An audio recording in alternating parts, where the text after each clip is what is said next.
F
สวัสดีครับผู้ฟังทุกท่านครับพบกับรายการรักสิ่งแวดล้อมทางสวทแพร่ FM 91เมกะเฮิรตซ์ครับเช้าวันจันทร์ที่9กุมภาพันธ์2569อยู่กับผมแสวงเป้าเพชรเป็นผู้ดำเนินรายการครับกลับมาพบกับท่านผู้ฟังกันเหมือนเช่นเคยครับเริ่มต้นกันวันนี้เช้าวันจันทร์นะอากาศไม่ค่อยสดใสเท่าไหร่ละนะปัญหาฝุ่นนะฝุ่นเริ่มหนาตาขึ้นมานะฝุ่นควันอากาศก็เริ่มที่จะ อุ่นขึ้นมานะครับกลางค่ำกลางคืนนี้ตอนนี้ก็เปิดหน้าต่างเปิดพัดลมละนะช่วงก่อนก็อากาศเย็นนะไม่ต้องเปิดพัดลม เนี่ยตอนนี้ต้องเริ่มเปิดพัดลมแล้วนะอุณหภูมิประมาณกลางคืนก็ยังอยู่ราว24นะ24-25 องศาเซลเซียสแล้วก็ยังถือว่าเย็นสบายนะในช่วงนี้สภาพอากาศทางภาคเหนือนะครับนะแต่ว่าวันข้างหน้านะก็ปัญหาฝุ่นละอองปัญหาควันนะ PM 2.5ต่างๆนะก็หวังว่าน่าจะลดน้อยถอยลงไปนะครับนะพวกเราทุกคนนี่แหละนะต้องช่วยกันแก้ปัญหาเหล่านี้นะครับนะไม่ต้องไปโยนความผิดคนนั้นคนนี้นะเริ่มที่เรานะสิ่งดีๆเริ่มที่เราแล้วก็เริ่มได้ทุกวินาทีนะครับนะเขาบอกไม่ต้องรอเลิกรอยามหรอกนะสิ่งดี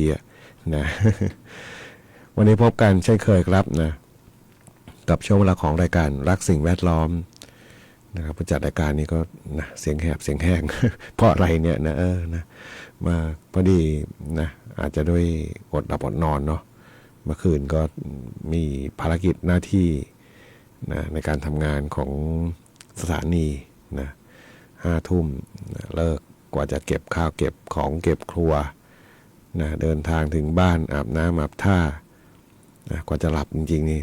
ป่าไปตี 1กว่า นะพอจะตี 2เนาะแล้วก็ตี 4นะเหมือนกับละเมอเลย ตี 4มาสถานีอีกนะก็ทำหน้าที่กันอยู่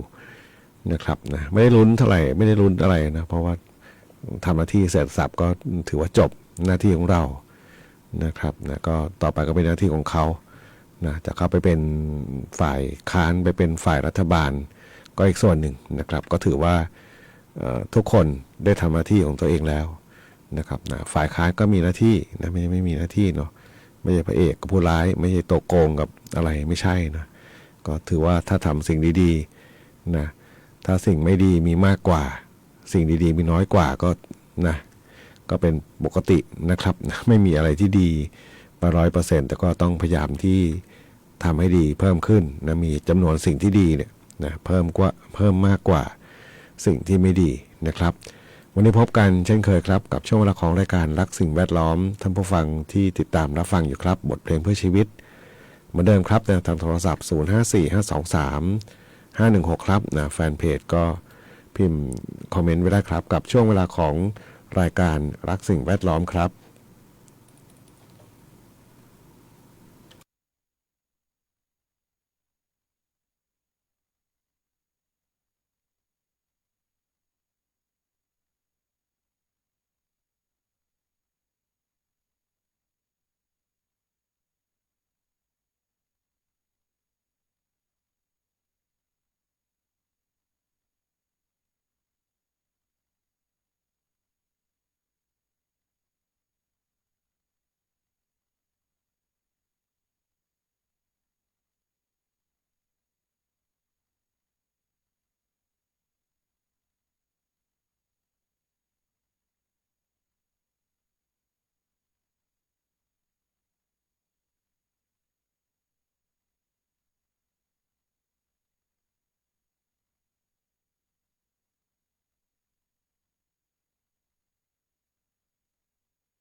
ได้รับฟังผ่านไปครับนะกับงานเพลงของคุณแอดคาราบาวครับแง้มใจนะเป็นบทเพลงเพื่อชีวิตส่งมอบเป็นความสุขสำหรับท่านผู้ฟังที่ติดตามรับฟังรายการรักสิ่งแวดล้อมทางสวทแพร่ FM 91 เมกะเฮิรตซ์ครับนะขอบคุณผู้ฟังที่ติดตามรับฟังแล้วก็ถามไทยงานเพลงเข้ามานะครับนะเรื่องของการเลือกตั้งนะผ่านพ้นไปนะครับนะก็ปัญหาต่างๆก็มีบ้างเนาะที่เกิดขึ้นนะครับการทำงานนะครับนะก็เป็นปกติเนาะการทำงานย่อมมีความผิดพลาดเกิดขึ้นบ้างนะครับไม่มีอะไรที่สมบูรณ์แบบไป100%นะครับนะบางทีก็นะเรามักจะบอกว่าไปตำหนิติเตียนกันในสิ่งที่ผิดพลาดกันเล็กๆน้อยๆนะก็นะครับนะก็ผ่านไปนะครับนะเรื่องของการเลือกตั้ง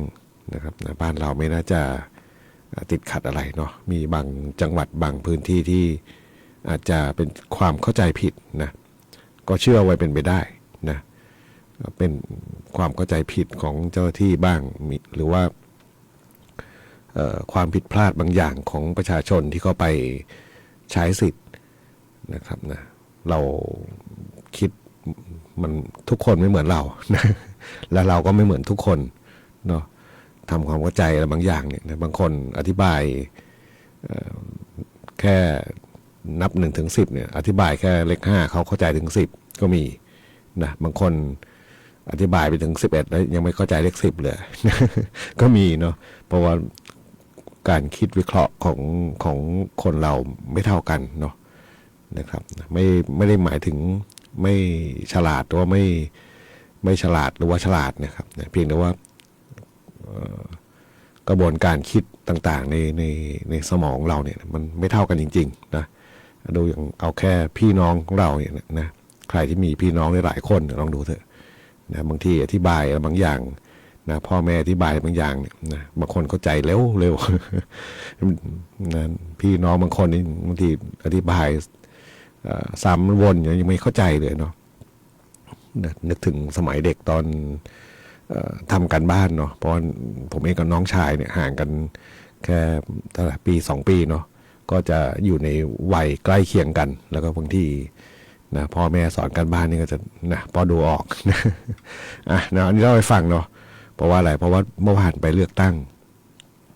ไปทำหน้าที่นะครับหน่วยใกล้ๆสวทนี่แหละเนาะทำหน้าที่ภาคเช้าก็คือคุมเสียงรายการทั้งไลฟ์สดให้กับทางเจ้าหน้าที่ทางฝ่ายรายการนะครับนะพอพักเที่ยงก็รีบไปลงคะแนนเนาะเพราะว่าภาคบ่ายจะต้องไปติดตั้งอุปกรณ์ที่สำนักงานกกต.นะครับนะก็โดยปกติเนี่ยนะผมเลือกที่หน่วย2 แควมาหลายครั้งมากนะทั้งเลือกท้องถิ่นทั้งสทั้งอะไรแต่ก่อนก็มีสวด้วยนะนะก็เรียกว่าทำหน้าที่ตรงนี้นะแล้วก็โดยทั่วๆไปตอนพักเที่ยงเนี่ยมักจะไม่ค่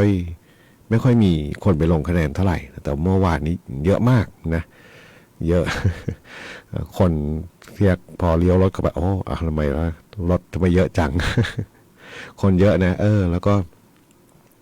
อันนี้จะเล่าให้ฟังว่าบางทีความเข้าใจนะไม่เท่ากันจริงๆเนาะบางคนเด็กวัยรุ่นนี่แหละเนาะดูลำดับเลขที่เนี่ยนะที่จริงดูออนไลน์ก็ได้เนาะนะผมก็ดูออนไลน์ไป นะผมไม่เคยไปดูตรงหน้าหน่วยนะพอมีระบบออนไลน์แล้วก็มีไอ้ที่เขาส่งเอกสารถึงบ้านเนี่ยนะครับนะก็จะแจ้งลำดับเลขที่อยู่นะครับไปถึงก็แจ้งเจ้าหน้าที่เขาเราลำดับที่เท่าไหร่จะเร็วนะเร็วนะแต่บางคนบางทีก็เป็นคนเฒ่าคนแก่เนาะพอไปถึงแล้วก็ยังไม่รู้ว่าตัวเองบัตรยื่นในเจ้าหน้าที่ต้องดำเนินการให้ทั้งหมดเนาะหมายถึงว่าต้องไปดูให้ลำดับที่ให้นะครับอันนี้ก็พอเข้าใจได้เนาะเพราะว่าเป็นคนสูงวัยนะครับนะหรือว่าบางคนนะอยู่กลุ่มวัยรุ่นนี่แหละเนาะไปก็ยังไม่รู้จะเริ่มอะไรตรงไหนยังไงก็มีนะครับนะส่วนที่อันนี้เป็นวัยกลางคนที่ผมเห็นอยู่นะหมายถึงว่าเห็นเลือกตั้งเสร็จนะเลือก นะสสทั้งสองใบนะเสร็จแล้วเนี่ยนะจะเดินออกไปเลย คือจะเดินออกไปเลยนะครับนะทั้งที่มีโต๊ะเจ้าหน้าที่เรื่องของการลงประชามตินะครับออกเสียงประชามติอยู่มีคูหาอีกไม่ใช่คูหาเนาะแล้วก็มีหีบบัตรอีกเขาจะเดินออกอย่างเดียวนะจะไปทำอะไรหรือเปล่าไม่แน่ใจนะหรือว่าไม่รู้นะเขาจะไม่รู้นะครับนะเพราะไม่รู้นี่แหละนะปัญหาเหมือนกันเนาะเพราะว่าผมไม่โทษสื่อนะโทษว่ามีสื่อเยอะเกิน เข้าใจเพียงนั้นนะเข้าใจว่ามีสื่อเยอะเกินทำให้ทุกคนเนี่ยก็วนเวียนกับสื่อของตัวเองเนาะคนที่สนใจก่อสร้างจะดูเรื่องคลิปก่อสร้างดูเรื่องนี้นั่นเกี่ยวกับก่อสร้างนะอย่างคนเป็นช่างเทคนิคก็จะดูอิเล็กทรอนิกส์ดูเรื่องของ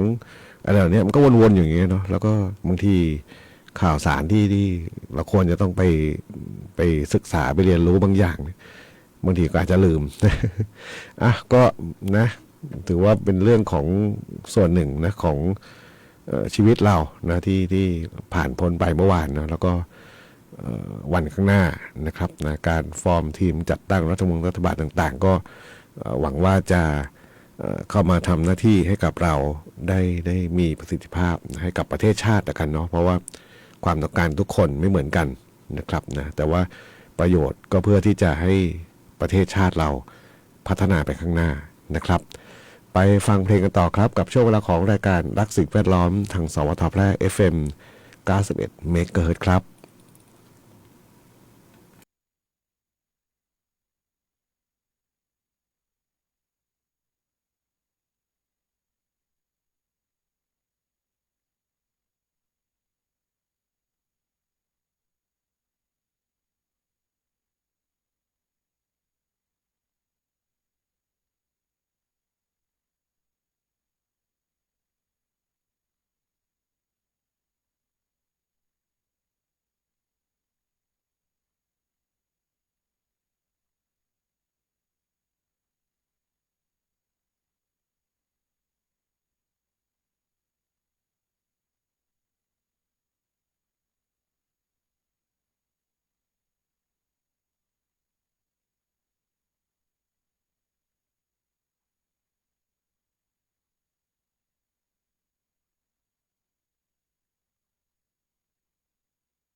กับบทเพลงที่ท่านผู้ฟังถามไทยเข้ามาครับนะชื่อเพลงผู้ทนนะก็เป็นเพลงหนึ่งนะก็หลังจากเลือกตั้งเสร็จนะหลังจากนี้ไปเราก็ตามดูเนาะติดตามดูนะการทำงานนะครับนะไม่ว่าจะเป็นฝ่ายไหนหรอกคนที่ไปเป็นผู้แทนถึงแม้เราจะไม่ได้เลือกบางคนเนาะหมายถึงว่าอยู่อีกพรรคหนึ่งแล้วพรรคนั้นไม่ได้ส่งผู้สมัครลงในจังหวัดเราแต่ว่าเขาก็มีสสในสภาคือเราต้องติดตามการทำงานทั้งสภาไม่ได้หมายถึงแค่ฝ่ายรัฐบาลนะครับทั้งฝ่ายค้านด้วยเนาะการทำงานต่างๆนะเป็นไปด้วยความตั้งใจในการทำงานไหมนะครับนะต้องบอกในอดีตนะการเมืองในอดีตนะในยุคที่ผู้จัดการเองมีสิทธิ์เลือกแรกๆเลยนะดูเหมือนจะมีพร้อมสับเลยนะทั้งฝ่ายค้านรัฐบาลแล้วก็ทำงานกันนะคนค้านจนบางครั้งมักจะได้ยินว่าค้านกับค้านทุกอย่าง อะไรประมาณนั้นเนาะแต่พอระยะหลังๆนะเหมือนฝ่ายค้านไม่มีหรือเปล่า นะ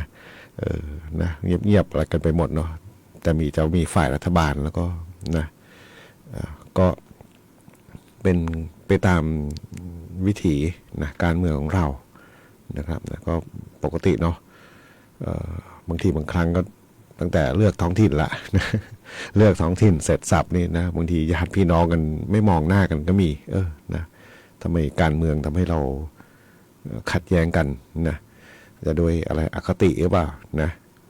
พออีกฝ่ายหนึ่งได้อีกฝ่ายหนึ่งไม่ได้ก็มีอคตินะครับนะคนที่ไม่ได้ก็โทษบอกนะนี่ถ้าไม่เลือกไม่เลือกเขามันจะไม่เปลี่ยนอันนู้นอีนั่น นะเป็นอคติทั้งนั้นนะครับนะก็นะการเลือกตั้งนะครับนะถ้าคนดีนะตั้งใจทำงานนะก็สามารถที่จะไปข้างหน้าได้นะครับนะผลงานผมเชื่อว่าเป็นที่ประจักษ์นะหมายถึงว่ามันก็จะค่อยๆที่จริงความดีมันเป็นสิ่งที่ทำยากนะกว่าจะเห็นผลนะครับนะฉะนั้นเนี่ยก็เฝ้าติดตามนะครับนะแล้วก็ตามดูนะครับฝ่ายค้านทำดีได้ไหมก็ดีได้ทำไมดีไม่ได้เนาะ นะครับนะถ้าฝ่ายรัฐบาลก็ทำอะไรผิดพลาดนะครับนะก็เป็นการเมืองกับปกครองแบบนี้แหละเนาะที่เราต้องติดตามดูต่อไปแล้วก็หวังว่าเนาะในสถานการณ์โลกเราจะใช้คำว่าโลกแหละเนาะที่เรากำลังเผชิญอยู่นะครับนะก็หวังว่านะการเลือกตั้งครั้งนี้เนี่ยนะครับทั้งสสทั้งหมดทั้งมวลที่ได้รับเลือกเข้าไปนะก็จะทำหน้าที่ช่วยนำพาประเทศชาติไปในทิศทางที่มันดีขึ้นนะครับนะก็หวังว่าอย่างนั้นเนาะนะครับนะขอบคุณผู้ฟังที่ได้มีโอกาสพูดคุยแล้วก็ถามไถ่เข้ามาในช่วงเวลาของรายการรักสิ่งแวดล้อมนะครับนะวันนี้ก็ใช้เวลาคุยเรื่องการเมืองสักนิดหนึ่งนะพูดถึงสิ่งแวดล้อมนะตอนนี้ก็เริ่มที่จะเรียกว่าวันนี้ยังดีขึ้นนิดนึงนะดูทางภาคอีสานไม่รู้ฝนตกหรือเปล่าเนาะมีสีฟ้าสีเขียวเยอะหน่อยนะครับนะส่วนภาคเหนือเราเป็นสีเหลืองซะส่วนใหญ่นะมีสีส้มบริเวณจังหวัดน่านนะครับนะ AQI นี่ขึ้นไป106นะครับนะสีฟ้านี่ยังคงมีอยู่ที่จองคำตำบลจองคำอำเภอเมืองแม่ฮ่องสอน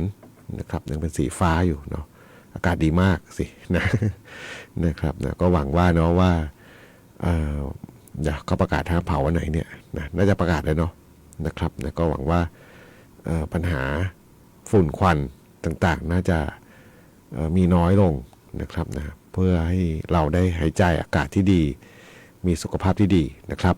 ไปฟังเพลงกันต่อครับกับช่วงเวลาของรายการรักสิ่งแวดล้อมทางสวทแพร่ FM 91 เมกะเฮิรตซ์ครับ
กับบทเพลงที่ได้รับฟังจบลงไปครับ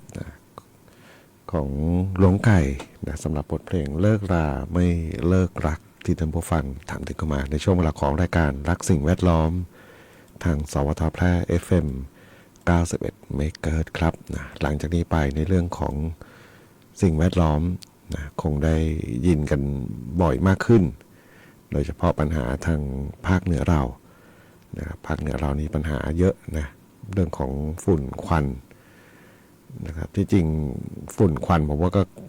ถ้าถามว่าเกิดพอๆกันไหมหลายพื้นที่มันพอๆกันแหละนะการเผาในที่โล่งต่างๆแต่ว่าบางที่เวลาก็เผาที่โล่งนะมันกระจายตัวไปเร็วเนาะแต่ไหนไม่ได้หมายถึงว่าเขาดีกว่าเรานะคือควันมันเยอะก็จริงแต่ว่ามันเป็นที่โล่งอากาศเปิดนะก็เลยกระจายตัวไปเร็วแล้วก็บ้านเราเนี่ยมันเป็นหุบเขาเนาะเวลามีไฟป่าเกิดขึ้นมันก็ลามไปดับก็ยากนะเวลาบางทีไม่ได้อาจจะไม่ได้ตั้งใจหรอกนะลุกลามไปในพื้นที่ป่าแล้วมันดับไม่ได้นะอะไรจะไปดับได้ในป่าเนาะนะครับถึงแม้จะบางทีทำแนวกันไฟอะไรต่างๆแล้วก็มันก็ยากนะยากกับการจัดการทั้งหมดนะครับแต่ว่าพอเกิดควันเกิดอะไรเนี่ยมันก็เหมือนกับน้ำขังในบ่อเนาะคือมันไม่ค่อยกระจายตัวไปที่อื่นเนาะเพราะเมืองก็อยู่ในแอ่งทั้งหมดนะภาคเหนือทุกจังหวัดแหละนะอยู่ในแอ่งกระทะอยู่ในแอ่งหุบเขาควันก็กระจุกตัวอยู่ไม่สามารถจะกระจายตัวไปได้ยกเว้นบางปีนะมีความโชคดีมีฝนตกมาก็ดับไปนะถ้าฝนมาก็ดับได้แหละเนาะแต่ถ้าฝนไม่มาก็กระจายตัวอยู่ตลอดนะครับยิ่งมีการคมนาคมขนส่งเยอะๆนะรถขนาดใหญ่วิ่งเนี่ยดูลำเนี่ยเสียงลมเสียงอะไรต่างๆมันกระพือเอาฝุ่นต่างๆปลิวขึ้นมานะก็นี่แหละเนาะก็ส่งผลให้ปัญหาฝุ่นควันทางภาคเหนือมันยาวนานนะยาวนานกว่าทุกภาคนะครับนะภูมิภาคอื่นเขาเกิดแป๊บเดียวเดี๋ยวก็หายไปละนะมีฝนตกบ้างมีลมมาช่วยกระจายตัวไปบ้างเดี๋ยวก็แป๊บเดียวก็หมดไปเนาะแต่บ้านเราเยอะนะครับแต่ก็ต้องอย่างไรก็ต้องช่วยให้บรรเทาลงเนาะเพื่อให้เราหายใจอากาศที่ดีๆให้สุขภาพเราแข็งแรงนะครับวันนี้รายการรักสิ่งแวดล้อมทางสวทแพร่ FM 91 เมกะเฮิรตซ์มาถึงช่วงท้ายรายการครับวันนี้คงต้องลาท่านผู้ฟังไปก่อนพบกันใหม่ในวันพรุ่งนี้ขอความสุขความโชคดีจุงเป็นผู้ฟังทุกท่านสวัสดีครับ